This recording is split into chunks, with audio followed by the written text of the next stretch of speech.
Baik, kita mulai. Assalamualaikum warahmatullahi wabarakatuh. Selamat siang, teman-teman semua. Pada kesempatan ini kita melanjutkan terkait dengan materi kuliah di mata kuliah manajemen keperawatan. Ini kalau bisa dihitung topik keempat ya, di mana topik pertama kita sudah berbicara terkait dengan apa itu kepemimpinan dalam keperawatan, gaya kepemimpinan juga. Kemudian sudah juga masuk topik terkait dengan bagaimana peran dan fungsi manajer keperawatan ya. Topik ketiga berbicara terkait dengan teori perubahan, motivasi dalam kinerja dan kinerja kayak gitu ya. Jadi hari ini masuk topik keempat, sudah mulai menjurus pada fungsi manajer keperawatan. Fungsi pertama yaitu planning. Oke. Salah satunya di sini adalah perencanaan di ruang perawatan. Lagi-lagi di sini mindset kita sebagai seorang leader dan manajer di ruang atau di unit ya, bukan hanya sebagai seorang nurse tapi leader dari ruang atau unit yang akan kita kelola ceritanya nanti.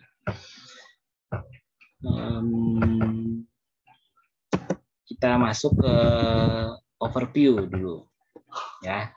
Jadi saya ingin bercerita di sini. Di era globalisasi, di era keterbukaan informasi, kompetisi antar rumah sakit itu sangat mencolok. Ya bisa dibilang terjadi persaingan dalam artian persaingan yang positif ya. Bagaimana rumah sakit bisa memuaskan secara pelayanan terhadap pasien yang dirawatnya. Itu juga sebagai tuntutan masyarakat. Masyarakat pastinya pengen yang dilayani dengan baik secara kualitas, dilayani dengan santun, dilayani dengan senyum, begitu. Ya. Ini juga mempunyai dampak ke kita sebagai profesi perawat. Kenapa? Karena di rumah sakit, kalau berbicara unsur SDM, sumber daya manusia, mayoritas adalah perawatan atau perawat. Kita nggak berbicara perawat itu klasifikasinya nanti diploma 3, nurse atau nurse spesialis. Yang jelas di sini mayoritas SDM yang ada di rumah sakit adalah perawat. Jadi nggak salah jika orang mengatakan bahwa cerminan rumah sakit juga dicerminkan oleh perawat yang ada di sana. Gitu. Nah, ketika rumah sakit itu banyak perawat yang mempunyai kompetensi, punya etika, nilai yang baik, biasanya rumah sakitnya itu akan disukai oleh pasien, dalam hal ini masyarakat. Terlepas dia rumah sakit pemerintah atau swasta, BPJS atau tidak BPJS, itu bukan persoalan. Yang penting ketika dia bisa melayani dengan baik, biasanya rumah sakit tersebut akan memenangi kompetisi yang terjadi. Artinya kalau memenangi kompetisi yang terjadi, secara otomatis biasanya ketika kita nanya sama orang, ada rekomendasi rumah sakit yang baik kah di sini misalkan, pasti akan langsung ke sana aja katanya, pasti impactnya ke sana. Kenapa jadi ke sana merekomendasikan? Oh bisa ada asuransi BPJS plus pelayanannya bagus katanya. Nah pelayanan yang bagus, mayoritas yang melayani di sini siapa? Mayoritas perawat di sini. Ya, jadi peran kita sangat vital. Ya. Terus lagi ditunjang pergeseran paradigma pelayanan kesehatan dari rumah sakit itu ibaratnya tempat berobat orang sakit, tapi sekarang juga nggak hanya bertumpu ya peran perawat itu di rumah sakit tempat yang melayani orang sakit, tapi juga perawat posisi kuncinya di pelayanan di luar rumah sakit. Bagaimana seorang perawat bisa menjadi edukator yang baik sehingga upaya promotif preventif itu baik sehingga pasien nggak harus sakit dulu baru dia mencari pelayanan gitu. Harusnya harapannya pasien itu sehat kayak gitu. Siapa yang berperan? Lagi-lagi seorang perawat ya. Belum lagi perkembangan iptek yang menunjang kesehatan. kita kenal yang namanya nanti telemedicine, nggak menutup kemungkinan loh nanti ada pelayanan keperawatan berbasis telenursing misalkan. Semua itu, isu-isu itu menuntut kita sebagai perawat bisa melakukan pelayanan yang profesional terhadap pasien, terhadap keluarga pasien juga. Ya, isu-isu itu yang akan saya coba sampaikan bagaimana kita harus merencanakan ruang asuhan begitu. Nah, ini saya nyebut tadi. Saya dapat sumber ini dari Depkes tahun 2006, walaupun sudah lama, tapi sampai detik ini kayaknya secara proporsi nggak akan jauh berbeda ya. Coba teman-teman datang ke rumah sakit, jalan-jalan di rumah sakit, identifikasi tenaga kesehatan yang ada di sana. Benar nggak kira-kira data Depkes ini bahwa 65% kayaknya akan teman-teman temui adalah perawat. Ya. Yang ditemui tenaga kesehatan ya, bukan asal orang di rumah sakit ya. Kalau asal orang di rumah sakit ya nanti ketemu keluarga pasien dan pasien. Maksud saya di sini adalah berbicara tentang tenaga kesehatan yang ada di rumah sakit. Biasanya dan mayoritas adalah seorang perawat. Gitu. Kita lanjut. Nah, dari angka kualitatif yang besar yang menunjukkan perawat mempunyai fungsi, peran, kapasitas yang harus ditingkatkan tersebut, kita mengenal sejenak di sini kalau berbicara perawat, ada yang namanya perawat profesi, ada yang namanya perawat vokasional. Ya, perawat vokasional ditandai dengan label jenjang pendidikan diploma 3. Sedangkan yang profesi itu bisa nurse spesialis atau nurse konsultan di sini. Nah, keduanya antara profesi dan vokasi ini bedanya nanti di mana? Pertanyaannya kan itu.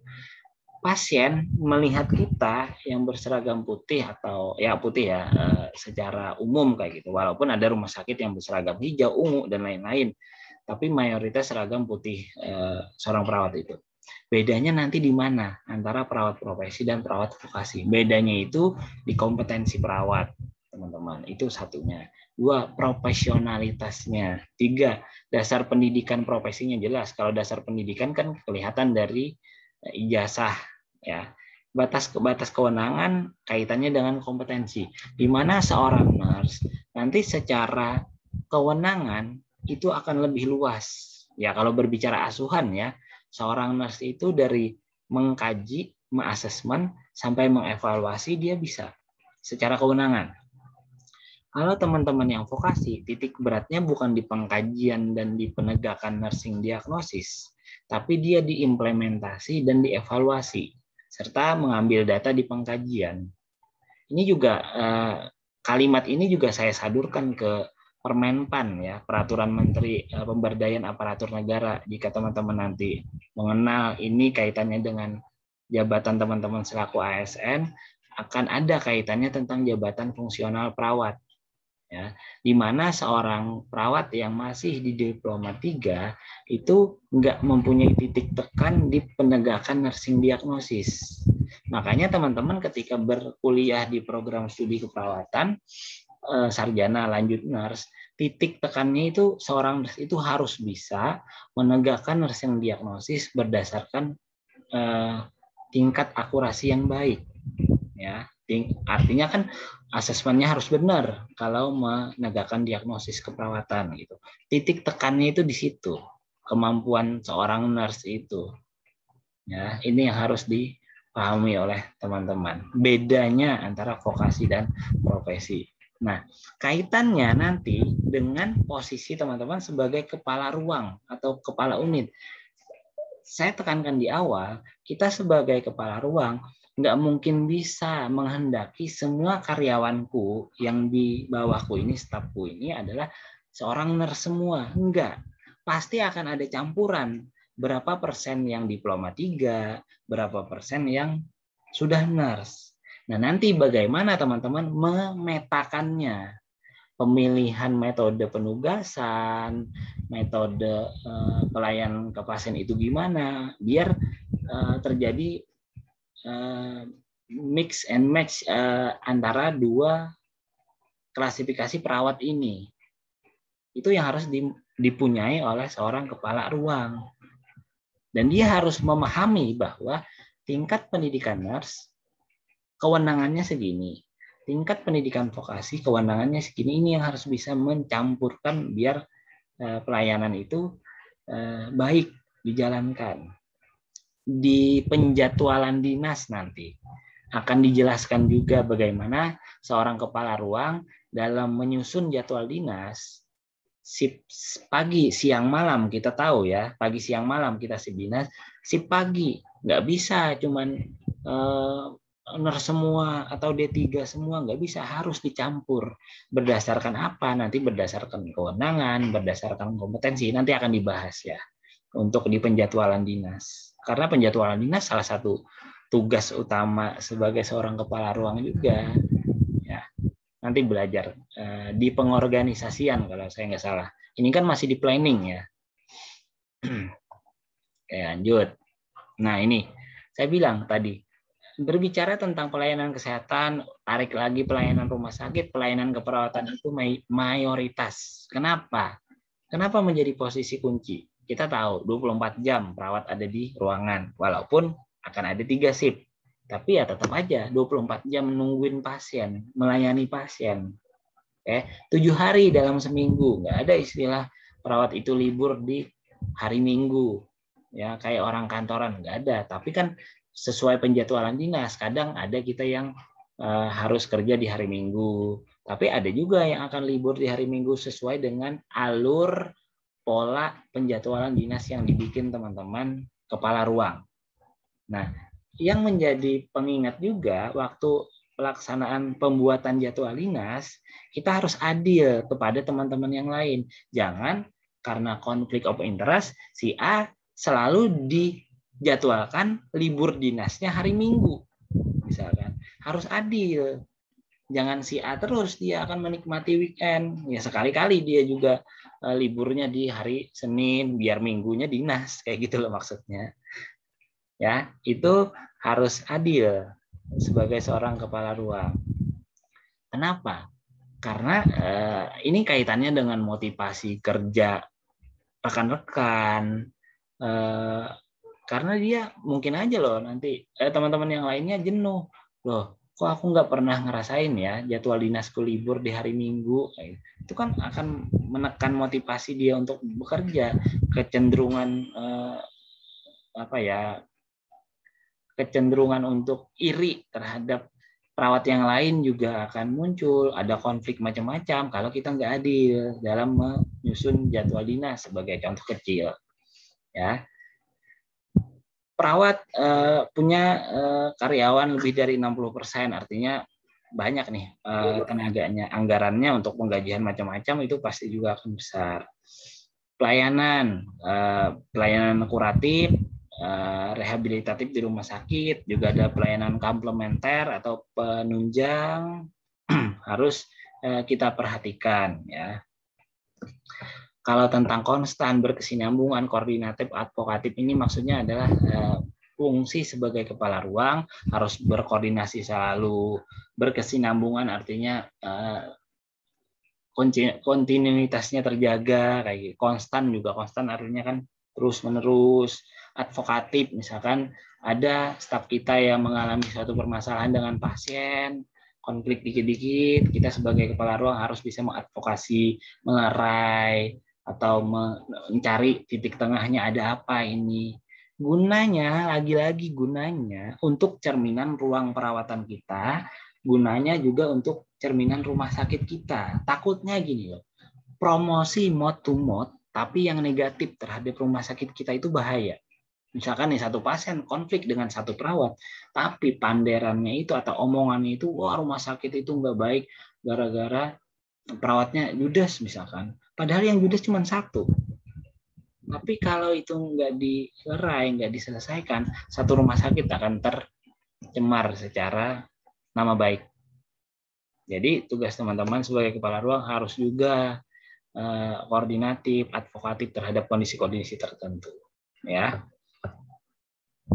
Nah, ini Rumah sakit katanya menghadapi tantangan untuk dapat melaksanakan fungsinya memberikan pelayanan kesehatan, jelas di sini.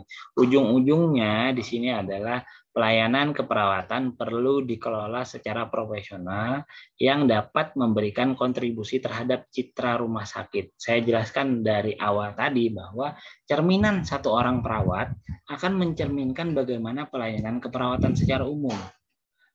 Kalau satu orang aja perawat ibaratnya berulah bertingkah laku yang agak sedikit mempunyai risiko nama baik ke hadapan pasien, itu mempunyai risiko cerminan rumah sakitnya juga akan jelek. Citra, dalam hal ini citra ya, bukan cerminan. Citra rumah sakit, artinya kan citra ini di hadapan masyarakat umum. Begitu. Ketika kita bisa mengelola staf keperawatan kita dengan baik, atas dasar perencanaan yang baik, maka citra pelayanan keperawatan akan baik yang berujung pada kontribusi terhadap citra rumah sakit yang baik pula. Itu yang harus teman-teman pahami. Lalu dari pengelolaan yang diwajibkan tadi, peran penting seorang yang namanya manajer di rumah sakit. Kita berbicara top manager, artinya kan yang paling tinggi manajer di rumah sakit itu misalkan di bidang keperawatan bisa kepala bidang, atau kalau rumah sakitnya itu yang mempunyai direkturnya banyak, bukan cuma direktur doang tapi ada direktur utama, bisa loh keperawatan itu menjadi seorang direktur of nursing atau DON. Tapi kalau misalkan rumah sakitnya itu sekelas hanya ada direktur saja, banter-banter paling tinggi perawat sebagai top manajernya adalah bidang keperawatan, kabid. Nah, middle manager, contoh beberapa ruangan dikoordinasi oleh seorang perawat, itu namanya middle manager. Misalkan kepala instalasi rawat inap, kepala instalasi rawat jalan misalkan, yang di situ posisinya adalah seorang perawat, bisa disebut middle manager. Kalau lower manager ini lebih kepada seorang kepala ruang misalkan, karena dia manajer paling rendah di tatanan manajer yang lain. Dia mengelola ruang perawatannya saja misalkan.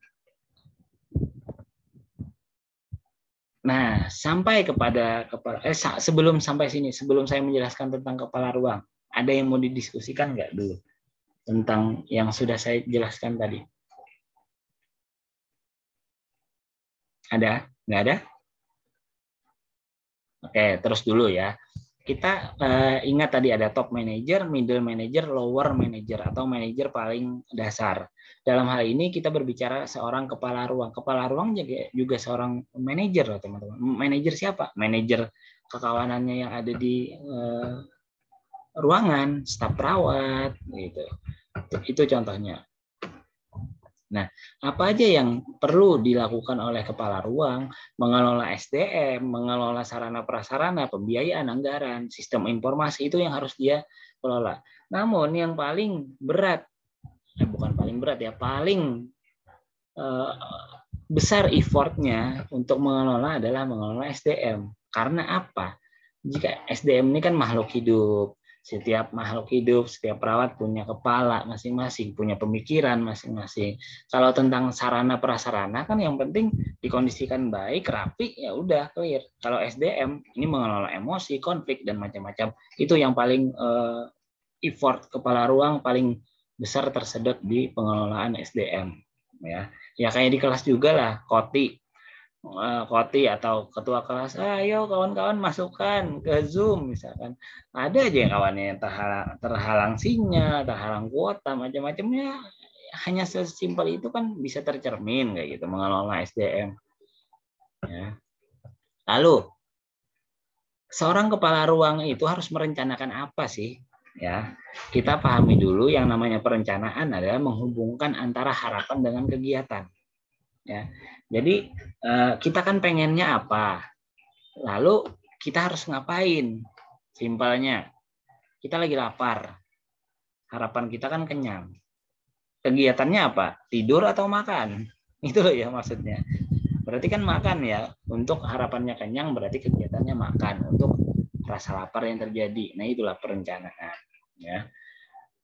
Tanpa planning yang baik, ide yang baik tidak akan terrealisasi. Hanya visi doang, kehendak doang, kemauan doang. Tanpa perencanaan, nggak ada realisasinya. Oke, oleh karena itu, Karo harus memahami secara detail tentang ruang perawatan yang dipimpinnya. Jadi, seorang kepala ruang itu harus paham, oh ini loh ruanganku dengan segala prasarananya, dengan segala SDM yang ada di dalamnya, itu yang dia harus pahami. Ya, sebagai gambaran nih, ini sebagai sebelum menggambarkan, saya mengingatkan ini juga, planning yang diperlukan adalah pertimbangan perencanaan waktu. Time management saya akan jabarkan nanti tentang rencana tahunan kepala ruang, rencana bulanan kepala ruang, rencana harian kepala ruang. Setelah ini akan saya jelaskan.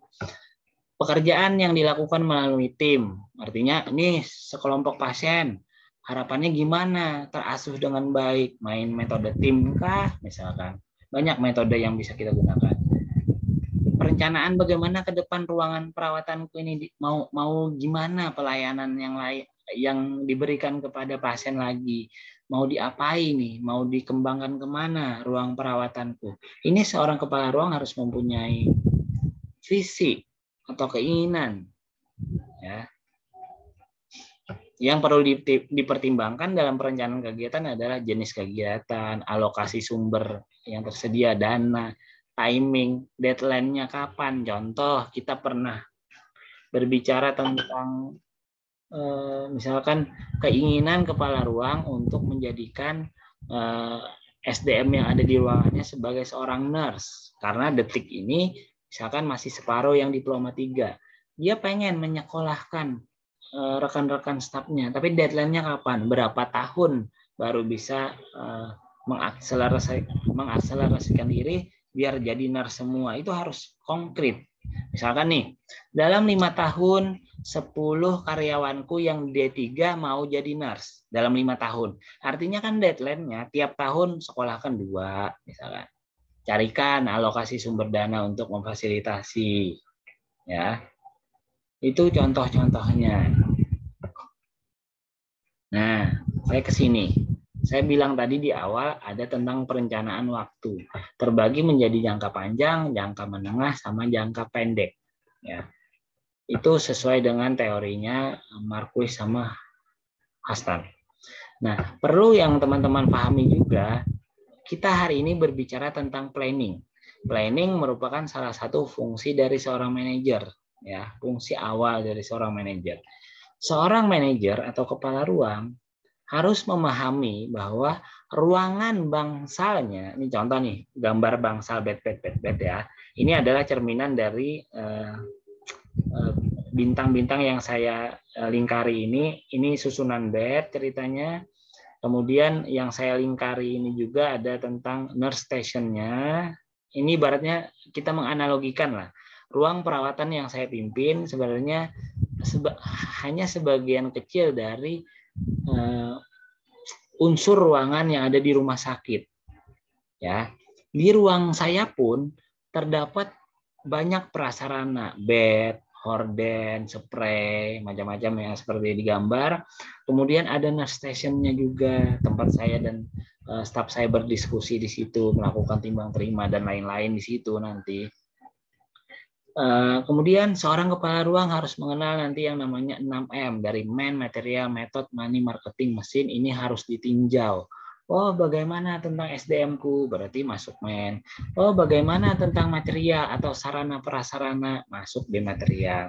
Oh, bagaimana pasien terlayani dengan baik? Metode apa yang digunakan? Itu masuk metode. Bagaimana tentang pembiayaan, pemasaran, money, marketing?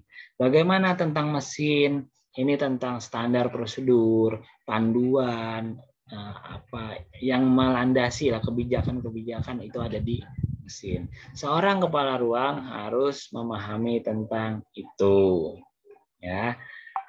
Gunanya, goalnya untuk quality assurance, satisfaction. kepuasan dari masyarakat. Garansi, misalkan ada akreditasi, dapat bintang 5, paripurna, misalkan. Nah, itu tujuannya ke sana sebenarnya. Ya. Kemudian saya lanjut dulu.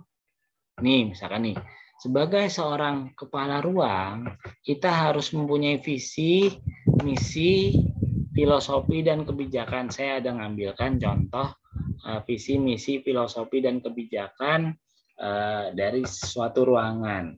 Ya, contoh nih, visi, mengoptimalkan kualitas hidup klien dengan melibatkan keluarga. Artinya keluarga pasien dilibatkan dalam suatu perawatan di ruangan kita. Lalu, apa misi yang bisa digawi oleh kita, dikerjakan oleh kita? Berarti kan memberikan pelayanan prima, holistik, biopsikososial spiritualnya. Ya, itu yang kita kerjakan. Lalu filosofinya apa? Individu memiliki harkat dan martabat. Individu mempunyai tujuan tumbuh dan berkembang. Itu harus ditanamkan ke semua staf kita, biar dia satu visi dengan kita sebagai kepala ruang. Gitu. Kebijakan, contoh, seorang kepala ruang harus lulus fit and proper test.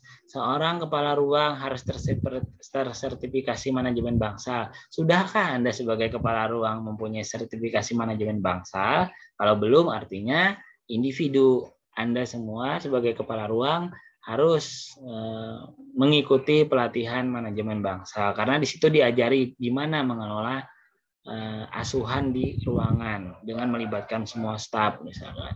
Itu harus dilakukan. Nah, baru di akhir-akhir ini saya menjabarkan nih tentang rencana kerja jangka pendek. Jangka pendek diingat, tadi jangka pendek adalah sekitar 1 tahun, ya, 1 hari sampai 1 tahun ke depan. Ngapain? Pertanyaannya ngapain? Kita lihat rencana harian yang biasa dilakukan kepala ruang, ketua tim atau PPJA, dan perawat pelaksana. Bedanya di sini. Kalau berbicara kepala ruang, rencana hariannya adalah mensupervisi. Mensupervisi itu ya maksudnya mendampingi, mengamati. Siapa yang disupervisi? Ketua tim, perawat pelaksana, tenaga selain perawat. Kemudian ketua timnya, apa yang dia kerjakan dalam setiap hari? Menyelenggarakan asuhan, melakukan supervisi perawat pelaksana, mengkolaborasikan dengan dokter. Ya. Sebagai perawat pelaksana, apa yang dilakukannya setiap hari? Melakukan tindakan dong. Nah, makanya aku bilang di awal tadi, apa bedanya nanti kewenangan dan kompetensi seorang nurse dengan seorang vokasi? Biasanya letaknya di sini, teman-teman. Seorang vokasi sebagai perawat pelaksana, seorang nurse atau profesi perawat nanti sebagai ketua tim bisanya. Kalau si teman-teman vokasi secara aturan belum bisa menjadi seorang ketua tim. Kalau si nurse tadi bisa sebagai syarat menjadi ketua tim. Artinya tentang kewenangan dan keluasan seorang ketua tim dengan perawat pelaksana itu sangat beda. Ya, itu yang harus dipahami. Kepala ruang tingkatannya lebih tinggi lagi. Makanya saya bilang seorang kepala ruang walaupun dia lower manager yang di awal tadi, dia tetap manajer. Memanajeri siapa? Memanajeri ketua tim atau perawat penanggung jawab asuhan dan perawat pelaksana di bawahnya. Ini hierarki loh, teman-teman. Ini yang biasanya dikerjakan rencana kerja tiap hari lah oleh kepala ruang, ketua tim, dan perawat pelaksana. Bagaimana tentang rencana bulanan? Nah, seorang perawat pelaksana nggak perlu mempunyai rencana bulanan. Yang mempunyai rencana bulanan adalah seorang kepala ruang dan ketua tim. Kepala ruang, rencana bulanan, bikin jadwal dinas. Contoh nih, tentang nomor 3 yang seperti saya bilang di awal tadi. Harus bikin jadwal dinas, harus membuat jadwal siapa, kelompok mana yang melakukan PNKes terhadap pasien, membuat dan memimpin rapat bulanan di ruangan, misalkan. membuat jadwal pelaksanaan DRK, diskusi refleksi kasus, nanti akan kita praktikumkan ini, melakukan supervisi, rapat tim kesehatan, ini yang harus dibikin kepala ruang selama 1 bulan ke depan. Lalu ketua tim, ngapain aja rencana dalam sebulan? Mempresentasikan kasus, case conference, memimpin penkes. Kalau kepala ruang tadi adalah menyusun jadwal penkes, nih menjadwalkan dan mungkin memimpin. Kalau si ketua tim adalah memimpin kegiatan penkesnya, baik kelompok atau pasien. Melakukan supervisi perawat pelaksana bisa juga dilakukan. Dan yang terakhir adalah rencana tahunan. Rencana tahunan hanya dipegang oleh seorang kepala ruang. Katim, perawat pelaksana nggak perlu mempunyai rencana tahunan. Apa aja yang direncanakan? Menyusun laporan tahunan, melaksanakan rotasi tim. Misalkan nih, ketua tim A dan B dengan semua perangkat perawat pelaksana di bawahnya. Bisa aja loh dalam tahun kedua di switch ketua timnya. Yang ketua tim A jadi ketua tim B, ketua tim B jadi ketua tim A, misalkan. Bisa dirotasi. Atau yang dirotasi adalah perawat pelaksana di bawahnya, bisa juga. Atas dasar apa merotasi? Apakah dalam 1 tahun terakhir ada konflik yang terjadi, misalkan oleh si amatan si kepala ruang? Apakah pelaksanaan asuhannya itu lambat, mempunyai kendala-kendala, ada yang suka bertukar dinas, ada yang nggak rajin untuk masuk kerja. Nah, itu pertimbangan-pertimbangan yang bisa ditukar atau dirotasi gitu. Kemudian, penyegaran terkait dengan materi-materi khusus bisa melalui event DRK tadi, misalkan kita tunjuk 1 atau 2 orang PPJ atau Katim sharing pengetahuan dia di hadapan teman-temannya. Bisa juga misalkan kita sebagai kepala ruang mencarikan alokasi dana untuk staf kita mengikuti seminar-seminar untuk penyegaran materi. Dan yang terakhir adalah pengembangan SDM. Ya, misalkan yang namanya ketua tim itu kan nggak melulu dia akan posisinya sebagai ketua tim, bisa aja dia kalau bagus performa bisa dipromosikan menjadi penggantinya sebagai kepala ruang, sedangkan kita naik promosi lagi misalkan jabatan, atau dia dicalonkan menjadi kepala ruangan di ruang lain yang mirip secara pelayanan, bisa aja. Artinya kita sebagai seorang kepala ruang harus menyiapkan siapa perawat pelaksana yang mungkin akan dipromosikan menjadi ketua tim ke depan. Artinya di sini kita membekali si perawat pelaksana untuk menjadi seorang Katim. Membekali dalam apa? Dalam pengetahuan juga pendidikan. Kita di awal tadi berbicara, yuk disekolahkan dong yang dari D3 ke nurse, karena syarat menjadi Katim adalah seorang nurse misalkan. Udah kita siapkan jauh-jauh hari. Kita sebagai kepala ruang harus bisa melihat siapa potensi terbaik yang bisa kita kader misalkan. Kemudian selain pendidikan formal yang ada gelarnya itu, bisa aja kita mengikutkan dia ke pelatihan-pelatihan yang ada begitu. Itu beda antara rencana tahunan, bulanan sama rencana harian di kepala ruang, ketua tim, dan perawat pelaksana. Gimana teman-teman, ada yang mau didiskusikan tentang perencanaan di ruangan? Silahkan kalau ada yang mau didiskusikan.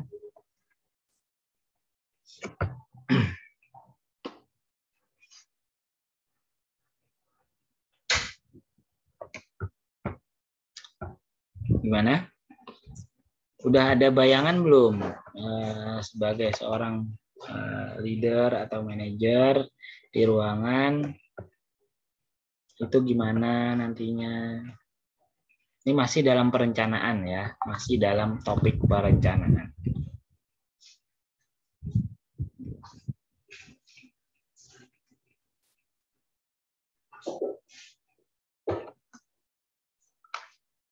Ada yang diklarifikasi, ada yang ditanyakan, ada yang didiskusikan?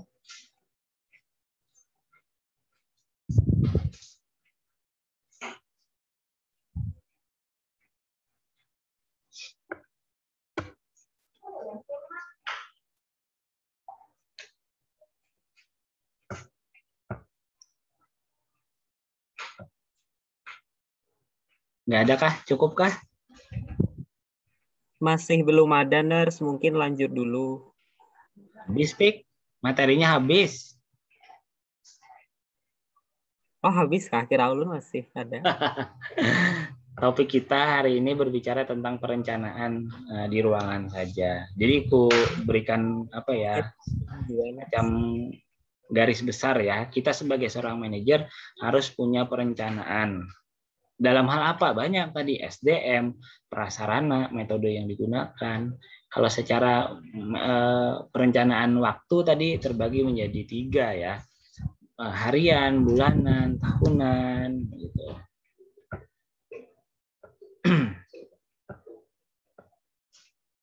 Ada? Tidak ada? Dikit aja kok. Yakin nih? Oke lah. Nggak usah dipaksa kalau nggak ada.